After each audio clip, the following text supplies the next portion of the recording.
लेकर चिंता जताई। उन्होंने इसे खौफनाक बताया। डॉक्टर सोमनाथ ने कहा है कि अगर एक बड़ा एस्ट्रॉयड पृथ्वी से टकराता है तो इंसानियत भी खत्म हो जाएगी। उनका यह भी कहना है कि इस समय इसरो लगातार इस एस्ट्रॉयड पर नजर रख रहा है और उसे ट्रैक कर रहा है, और इसकी ट्रैकिंग के लिए network for space objects tracking and analysis NETRA project चल रहा है। पृथ्वी के लिए खतरा बताए जा रहे एस्ट्रॉयड का नाम एपोफिस है। एक बार फिर से मैं आपको बता रहा हूं। तो क्या होते हैं एस्ट्रॉयड्स, ये भी आपको हम बताएंगे।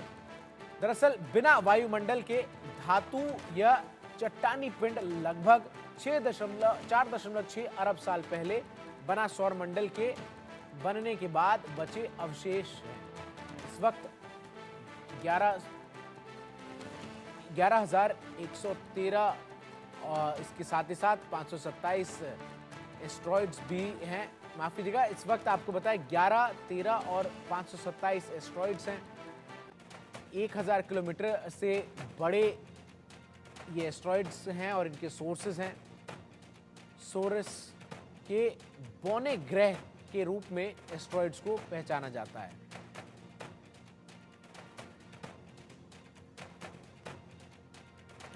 तो एस्ट्रॉयड का आकार जो है वो 3 फुटबॉल स्टेडियम के बराबर होता है। साल 2004 में इस एस्ट्रॉयड की खोज की गई थी जिसका नाम एपोफिस है। वैज्ञानिकों की आशंका है कि पृथ्वी से ये एस्ट्रॉयड अगर टकराता है तो काफी नुकसान जो है वो पृथ्वी को हो सकता है। हालांकि इसके धरती से टकराने की संभावना बहुत कम है, लेकिन वैज्ञानिक टक्कर से इनकार नहीं कर रहे हैं। एपोफिस नाम का ये एस्ट्रॉयड 1230 फीट चौड़ा है, जो करीब 3.5 फुटबॉल मैदान के आकार के बराबर है। साल 2068 में इसकी धरती से टक्कर हो सकती है, लेकिन उससे पहले 2 बार ये धरती के पास से होकर गुजरेगा। 5 साल बाद 13 अप्रैल 2029 में ये धरती से सिर्फ 32,000 किलोमीटर दूर से गुजरेगा। इससे ज्यादा दूरी पर भारत के जियो स्टेशनरी सैटेलाइट तैनात है। दूसरी बार साल 2036 में ये भारत के पास से गुजरेगा। इसरो ने अंदाजा लगाया कि एस्ट्रॉयड अगर धरती से टकराता है तो पूरा एशिया खत्म हो सकता है। अब आप समझिए कि ये एपोफिस एस्ट्रॉयड जो है वो कितना खतरनाक है। एस्ट्रॉयड की टक्कर वाली जगह से चारों तरफ करीब 20 किलोमीटर के दायरे में सामूहिक संहार हो सकता है, यानी सब कुछ खत्म हो जाएगा। तो एपोफिस नाम के इस एस्ट्रॉयड से आपको बताऊं काफी खतरा है, और इसी पर हम बातचीत करेंगे, समझने की कोशिश करेंगे कि एस्ट्रॉयड्स होते क्या हैं, कैसे एस्ट्रॉयड्स का सृजन हुआ है तारामंडल में, और आखिर धरती को इनसे किस तरीके से खतरा है। मेरे साथ 2 खास मेहमान जुड़ रहे हैं। डॉक्टर राम श्रीवास्तव जो कि पूर्व इसरो वैज्ञानिक हैं, और मेरे साथ group captain retired VN Jha भी जुड़ रहे हैं जो कि वरिष्ठ वैज्ञानिक हैं। बहुत बहुत स्वागत है आप दोनों का। सबसे पहले डॉक्टर राम आपसे शुरुआत करूंगा। आसान भाषा में वो तमाम दर्शक जो हमें देख रहे हैं, जिसमें बच्चे भी शामिल हैं, महिलाएं, बुजुर्ग भी हैं, उन सभी के लिए मैं आपसे एक बार रिक्वेस्ट करूंगा कि आप थोड़ा एक्सप्लेन करें कि आखिर ये एस्ट्रॉयड्स होते क्या हैं। उल्का पिंड जिसे हम कहते हैं, आखिर इसको अगर हम बहुत आसान शब्दों में किसी को समझाने की कोशिश करें तो बतौर वैज्ञानिक कैसे आप इसे समझाएंगे?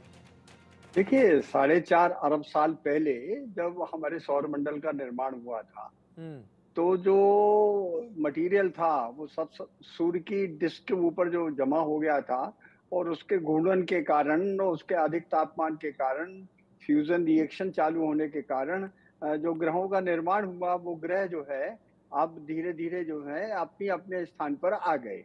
उन ग्रहों में से जो मलबा बचा हुआ था, वो मंगल और बृहस्पति के बीच में बिखर गया, ऐसा वैज्ञानिक मानते हैं। यद्यपि इन क्षुद्र ग्रहों की, एस्ट्रॉयड की जो खोज जो थी 205 साल पहले की गई थी, जिसमें सेरेस नाम का एक बड़ा 1000 किलोमीटर के आकार का, उसको तो बोना ग्रह बोलते थे, वो पकड़ में आया। इसके बाद जैसे-जैसे विज्ञान ने तरक्की की, टेलीस्कोप आया, तब ये पता लगा कि ये मलबा, ये कचरा सौरमंडल बनने का, ये मंगल और बृहस्पति के बीच में ठीक उसी तरह घूम रहा है जिस तरह से कि दूसरे ग्रह घूम रहे हैं, सूर्य के चारों तरफ चक्कर काट रहे हैं। इनमें से कुछ तो बहुत छोटे-छोटे हैं, कुछ बहुत बड़े हैं, कई अत्यंत विशाल आकृति के हैं, लेकिन इनमें कोई वायुमंडल नहीं है।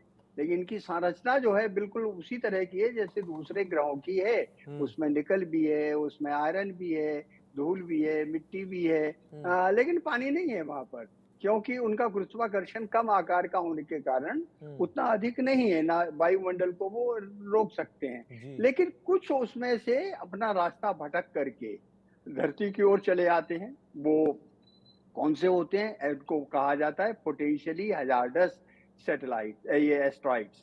तो पोटेंशियली हज़ार्डस जो होते हैं, माने जिनसे कि पृथ्वी के जीवन को खतरा हो सकता है, टकराने का खतरा हो सकता है, जिस स्थान पर ये टकराएँगे, जैसे डायनासोर की जब सर्वविनाश हुआ था, उस समय ऐसा ही एक एस्टेरॉइड आया था, उसके अवशेष अभी भी मौजूद हैं।